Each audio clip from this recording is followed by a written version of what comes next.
السلام علیکم۔ بنت مومن اردو سٹوریز میں آپ سب کو خوش آمدید۔ آج جو میں کہانی آپ کو سنانے جا رہی ہوں وہ حقیقت پر مبنی میری کی ایک دل دہلا دینے والی خوف سے بھرپور کہانی ہے۔ تحسین نے اپنے انٹر کے ایگزامز کے بعد فوج میں اپلائی کیا۔ والدین کی دعاؤں اور اپنی محنت اور ذہانت کے بل پر وہ پہلے ہی اٹیمپٹ میں فوج کے امتحانات میں پاس ہو گیا تھا۔ تحسین ایک خوب رو نوجوان تھا۔ اسے گھومنے پھرنے، طرح طرح کے کھانے کھانے، مختلف مقامات پر جانے اور بہت سارے دوست بنانے کا بہت ہی زیادہ شوق تھا۔ اس کی وجہ شاید اس کا مارچ میں پیدا ہونا تھا۔ کہا جاتا ہے کہ مارچ اور اپریل کے مہینوں میں پیدا ہونے والے بچے بہت ہی زیادہ خوش طبع اور خوش مزاج ہوتے ہیں اور وہ دنیا کو رنگین نظروں سے دیکھنا پسند کرتے ہیں۔ یہ تحسین کا فوج میں تیسرا سال تھا۔ تحسین اس وقت مری میں تھا۔ فوج میں سختی کی وجہ سے انہیں زیادہ آؤٹنگ کا موقع نہ ملتا، لیکن وہ ملٹری کالج کے اندر ہی خوب انجوائمنٹ کرتے۔ ملٹری کالج آف مری میں تحسین کے بہت سارے دوست تھے۔ وہ روز اپنے دوستوں کے ساتھ کرنے والی شرارتوں کی وجہ سے اپنے کیپٹن سے پنشمنٹ لیتا، لیکن ساتھ ساتھ وہ بہت ہی زیادہ بہادر بھی تھا۔ کوئی بھی نیا ٹاسک جو ان کے گروپ کو ملتا تو اس میں تحسین کو لازمی شامل کیا جاتا تھا، کیونکہ فوج کے جوانوں کو پتہ تھا کہ کوئی اس ٹاسک کو پورا کرے یا نہ کرے، لیکن تحسین اس ٹاسک کو بخوبی پورا کرے گا۔ یہ تقریباً اپریل کا آغاز تھا۔ کافی ٹھنڈ تھی مری میں۔ اس سال مری میں کافی برف باری بھی پڑی تھی جب ان کے کیپٹن نے انہیں مری میونسپل فورسٹ کا ٹاسک دیا۔ یہ ایک قسم کا چیلنج تھا جو انہوں نے پورا کرنا تھا۔ ملٹری والوں نے انہیں جنگل کے ایک دہانے پر چھوڑا۔ ساری ریسٹرکشنز بتائیں کہ انہوں نے 24 گھنٹے میں ہی جنگل کے ایک سرے سے دوسرے سرے تک پہنچنا ہے۔ ویسے تو ملکہ کوہسار مری پاکستان کے شمال میں ایک مشہور اور خوبصورت سیاحتی تفریحی مقام ہے جو انتہائی خوبصورت ہے۔ سرسبز پہاڑوں، گھنے جنگلات اور دوڑتے رقص کرتے بادلوں کے حسین نظاروں سے بھرپور ہے، لیکن ساتھ ہی ساتھ اس کے جنگلات، جنات اور اعصاب کے حوالے سے بھی بہت مشہور ہے۔ اور اسی کے اثر میں یہ فوجی جوان بھی آیا۔ اس دن جنگل میں کافی سردی تھی۔ یہ چیلنج 2 لڑکوں کے گروپ پر مشتمل تھا۔ تحسین کے ساتھ اس کا دوست عابد تھا۔ اس خوبصورتی کے باوجود رات کے وقت وہ جنگل ایک انتہائی خوفناک منظر پیش کر رہا تھا۔ اونچی اونچی قد آور درخت، دل کو چیر دینے والا اندھیرا کہ اگر انسان سے اس اندھیرے میں کچھ گر جائے تو اسے ڈھونڈنے میں سارا سال لگ جائے۔ مختلف اقسام کے کیڑے مکوڑوں کی آوازیں جو اس قدر تیز تھی کہ کانوں کے پردے پھاڑ دیں، لیکن ان سب کے باوجود وہ دونوں دوست اپنے اس مشن میں بغیر کسی خوف اور ڈر کے بڑھتے رہے۔ آخر انہوں نے ایک بڑا افسر جو بننا تھا، ملک اور قوم کا نام جو روشن کرنا تھا۔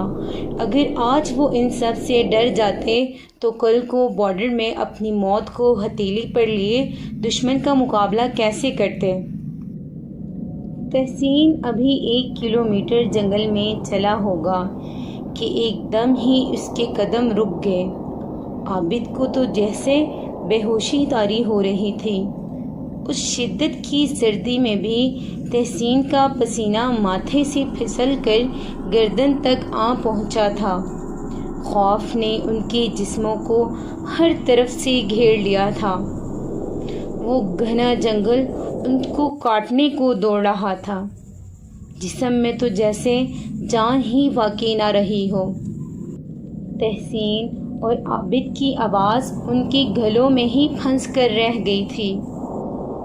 جب انہوں نے اپنے سامنے سفید کپڑوں میں ملبوس ایک لڑکی کو دیکھا جو اس اندھیرے جنگل میں سفید روشنی کی طرح چمک رہی تھی۔ اس کے پاؤں تو تھے لیکن الٹے تھے، منہ تو روشنی کی وجہ سے ظاہر نہیں ہو پا رہا تھا، لمبے لمبے سیاہ بال کہ جس میں حرکت محسوس ہو رہی تھی۔ وہ بال کبھی آگے آتے تو کبھی پیچھے۔ جب وہ لڑکی اپنے قدم ان سوکھے پتوں پر رکھتی تو ایک مدھم سی کرپ کرپ کی آواز ان کی طرف بڑھتی ہوئی محسوس ہوتی۔ اس کا مقصد عابد اور تحسین کو اپنی طرف متوجہ کرنا تھا۔ یہی وجہ ہے کہ وہ ان سے مدد کی التجا کر رہی تھی۔ عابد، تحسین، میری مدد کرو، میری مدد کرو، مجھے یہاں سے نکالو، مجھے اپنے ساتھ لے چلو۔ اگر تم دونوں میری مدد نہیں کرو گے، میرے پاس نہیں آؤ گے تو میں مر جاؤں گی اور کبھی بھی یہاں سے نکل نہیں پاؤں گی۔ تحسین پر اب خوف اس قدر طاری ہو چکا تھا کہ وہ بے ہوش ہو کر یکدم زمین پر گر پڑا۔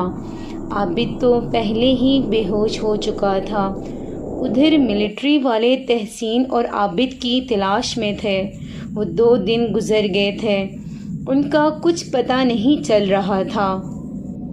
بہت تلاش کے بعد تحسین اور عابد بے ہوشی کی حالت میں گئے۔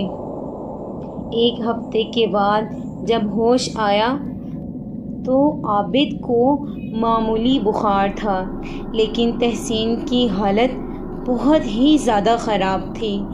یوں معلوم ہوتا تھا کہ جیسے وہ چڑیل اس پہ چمڑ ہی گئی ہو۔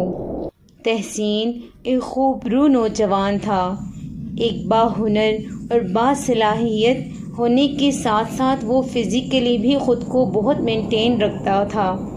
وہ ایک پرکشش شخص تھا۔ فوج میں آنے کے بعد تو اس نے اپنی پرسنالٹی اور بھی زیادہ امپروو کر لی تھی۔ ادھر ملٹری والوں نے جب تحسین کی یہ حالت دیکھی تو اسے ایک لمبی رخصت پر گھر بھیج دیا۔ گھر آنے کے بعد بھی جب تحسین کی طبیعت ٹھیک نہیں ہو رہی تھی تو اس کے گھر والے بہت ہی زیادہ پریشان ہو گئے۔ وہ زور زور سے چیختا، چلاتا، خود کو زخمی کرتا، اگر کوئی اسے پکڑتا یا سمجھاتا تو اسے بھی مارنے کی کوشش کرتا۔ یہ دن بدن بہت ہی زیادہ کمزور ہوتا جا رہا تھا۔ آنکھوں کے گرد سیاہ حلقے پڑ چکے تھے۔ اب تحسین کو صرف تنہائی پسند تھی۔ وہ نہ اپنے دوستوں کے ساتھ اٹھتا بیٹھتا تھا اور نہ ہی اس طرح کبھی دوبارہ ہنسا۔ وہ اکیلے بیٹھ کر خود سے ہی باتیں کرتا تھا۔ یوں معلوم ہوتا گویا وہ کسی لڑکی سے بات کر رہا ہے۔ جب تحسین باتیں کرتا تو وہ کسی شیریں نام کی لڑکی سے ہم کلام ہوتا۔ والدین کو جب اس بات کا اندازہ ہوا تو انہوں نے تحسین کو کانوں کان خبر لگے بغیر ہی گاؤں سے مولوی صاحب کو بلوایا۔ مولوی صاحب نے جیسے ہی گھر کے آنگن میں قدم رکھا تو فوراً سمجھ گئے کہ اس گھر میں ایک بہت ہی خطرناک قسم کا سایہ ہے اور وہ کسی عام جن کا نہیں۔ مولوی صاحب نے جب تحسین کو دیکھا تو تحسین کے بغل میں ہی اس چڑیل کو بھی دیکھ لیا جس کا نام شیریں تھا۔ تحسین طیش میں آ گیا کہ مولوی کو کس نے بلوایا ہے۔ اب ہر چیز اب ہوا میں اڑ رہی تھی اور زور زور سے زمین پر گر رہی تھی۔ اتنے میں تحسین نے صحن میں پڑی چارپائی کو اٹھایا اور مولوی صاحب پر دے مارا۔ مولوی صاحب کی قسمت اچھی تھی کہ تحسین کا نشانہ ٹوٹ گیا۔ اب مولوی صاحب نے دم شروع کیا، قرآن کی مختلف صورتیں اور آیات اونچی اونچی آواز میں پڑھنا شروع کر دی۔ تحسین پر اس کے بھائیوں نے قابو پا لیا تھا۔ اس کے ہاتھ پاؤں کو ایک مضبوط رسی سے باندھ دیا تاکہ وہ دوبارہ کسی کو زخمی نہ کر دے۔ شیریں تحسین کی صورت میں بہت زیادہ روئی، چیخی چلائی کہ مولوی صاحب یہ دم بند کر دو، میں چلے جاؤں گی۔ لیکن مولوی کو معلوم تھا کہ اس پر بھروسہ نہیں کیا جا سکتا، کیونکہ یہ ایک آتشی مخلوق ہے اور آگ کا کام صرف جلانا ہوتا ہے، میں اس پر کیسے اعتبار کر لوں؟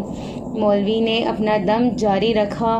جب شیریں تحسین کے جسم سے الگ ہو گئی تو اس سے وعدہ لیا کہ یا تو تم مسلمان ہو کر اپنے جنگل واپس چلی جاؤ یا پھر مجھے تمہیں ختم کرنا پڑے گا۔